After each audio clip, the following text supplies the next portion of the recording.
So tonight I texted my husband and said I had no inspiration for dinner, and he came back with cheesy beefy burritos. So, cheesy beefy burritos is what he's going to get. I'm going to make my own taco seasoning, but this is equal to a packet. An onion, but I'm going to go light for us since my son is moved back home. Shredded cheese that I already shredded. A little bit over a pound of ground beef. Refried beans. Enchilada sauce. Salsa. Sour cream. And tortillas.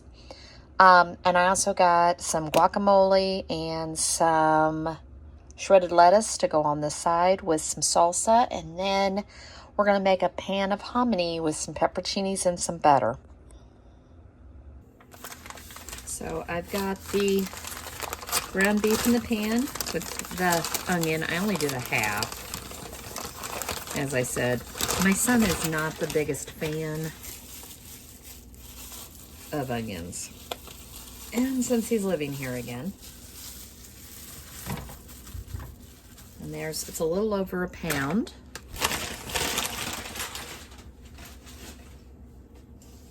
And we're just going to get this all cooked down, and then we'll get it seasoned. So I've drained the grease, and now we're just going to start adding in the seasonings. So I've got cumin,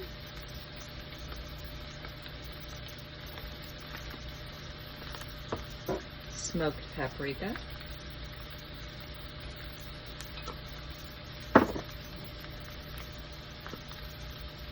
chili powder that does not want to ever come out,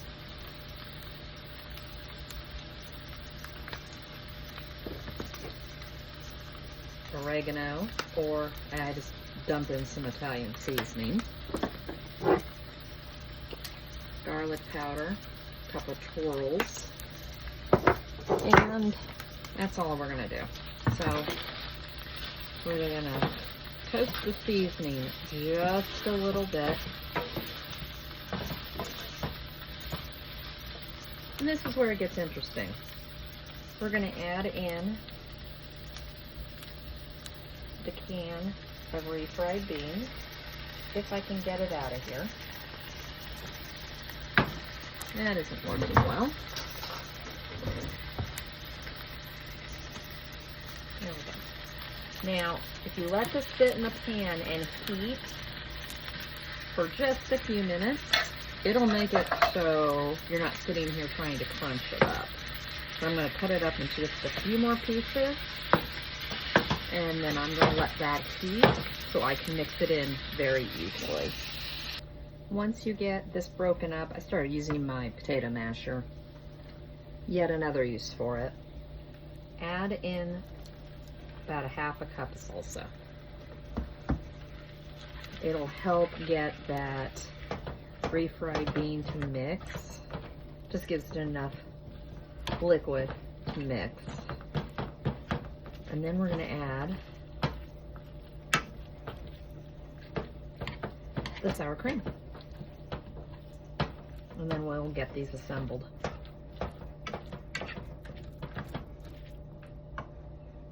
And add in just a teensy more, because we like salsa. And yet another spoon. I swear I dirty more dishes some days.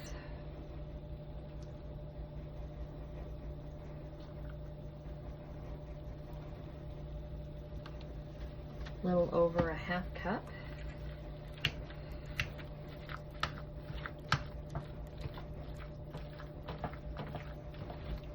This is just going to make it the refried a little bit creamy. When we make refried beans, I a lot of times either put sour cream or I put a little bit of heavy cream in them, and it makes it just really, I don't know, more like the restaurants.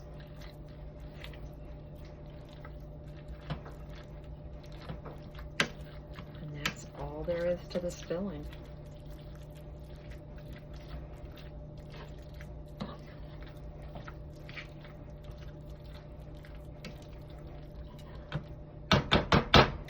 Potato mashers really do have more than one use. So I've got my pan here, and we're just gonna put some red enchilada sauce on the bottom. About a half a can. And we're gonna add a dollop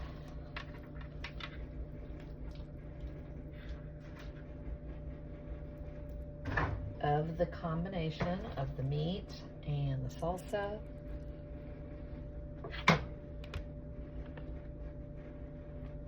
And we're going to load them with cheese. And that is a lot of food. I probably went overboard on this first one. We'll see. It's only supposed to make 6. And I'm looking at that pan thinking I'm probably going to get about 8. Although if I make them all like this, I might not. So I'm just trying to get these to go in so they look nice. At the end of the day, as long as they taste good, I'm okay with it.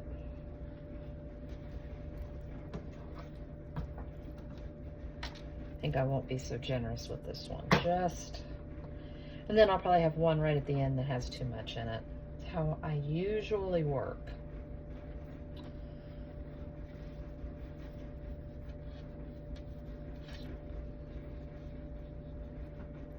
There we go. Well, I knew I could make them look better. That's what I was trying for on the first one.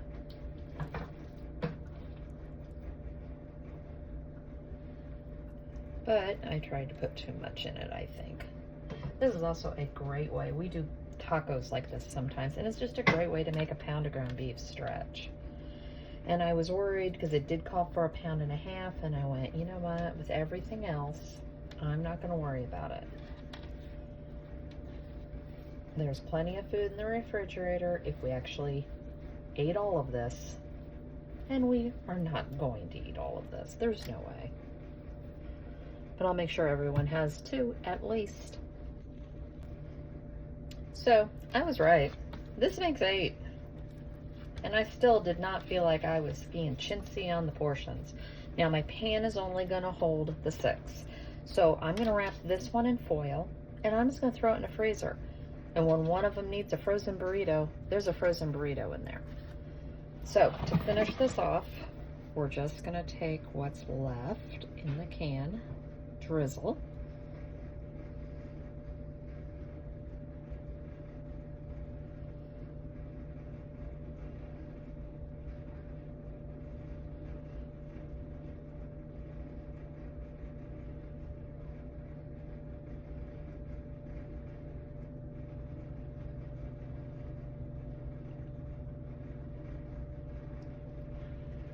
And what little cheese I have left, we're just gonna put it on top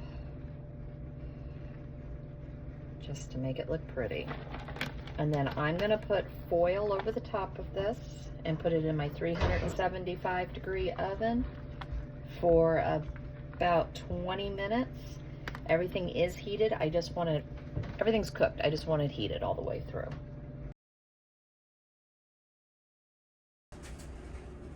Tonight we're just gonna have, it is called the Marlboro Man by the Pioneer Woman steak sandwiches. So I've got almost 1.5 pounds, a little over 1.5 pounds of cube steaks, butter. Now we put in peppers and mushrooms and onions, some cheese, Worcestershire. It calls for seasoning salt. I don't typically keep that, so I'm just going to use the Gospel all-purpose, and then we're going to throw some French fries on the side. So I've already gone ahead and cut the mushrooms and the onions and the peppers. Nobody wants to watch me do that. But the trick to this, and so it's still tender, is you'll pull the meat like this, and you'll pull the meat like this. As you see, this is the way it goes. It stretches. So we're going to cut the meat across it so that way it'll be tender. We have been making these for years. When the kids were little, of course, Pioneer Woman, Free Drumming was popular. So was Rachel Ray. So we've tried a lot of the different things. This is one that was on repeat, but I use a lot more packages of steak than I did. But this used to be a real cheap cut of meat. It still is when you can get it on sale. But that's all we're gonna do. We're just gonna slice this into bite size. And we're gonna put this on hoagie buns, which I forgot to put out originally. And you can toast them. None of us usually like toasted buns. And we basically make a sauce with the, after you cook them, you make a sauce with the Worcestershire and the butter. You can also add hot sauce. I don't. So I've gone ahead and taken a little over a tablespoon of butter. And I'm just going to add the meat to the cast iron. And at this point, all I'm going to do is season.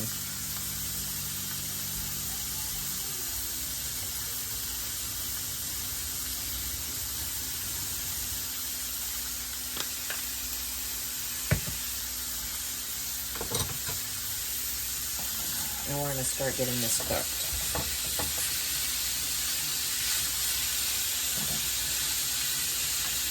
And the peppers and the onions and the mushrooms are cooking down over there. So I've got the meat just cooked. And this is where you create sauce and don't have a heart attack.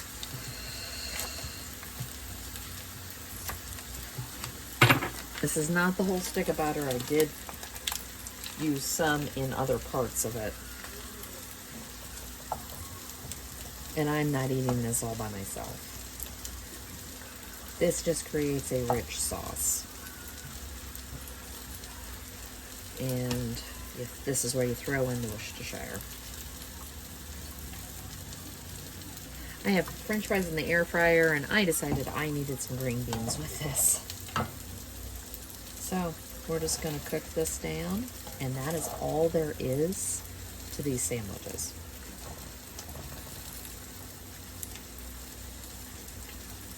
My husband and I just like the peppers and the onions on them.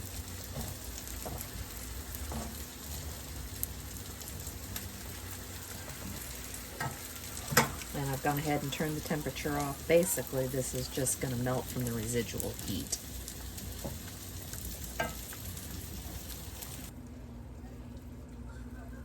So once everything's done, open up your bun. Like I said, you can toast these.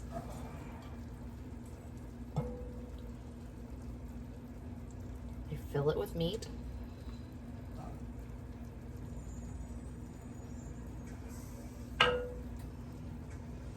And then it's too far, so. Some will say this is the unnecessary part, but I like peppers and mushrooms.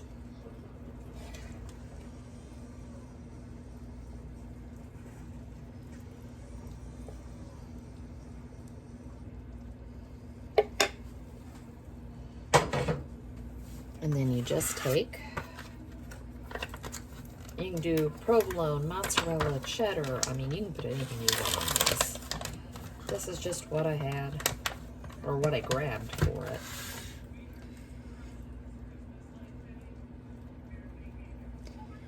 And I throw a half piece on top. And I'm going to have mine with green beans. Just an easy dinner tonight.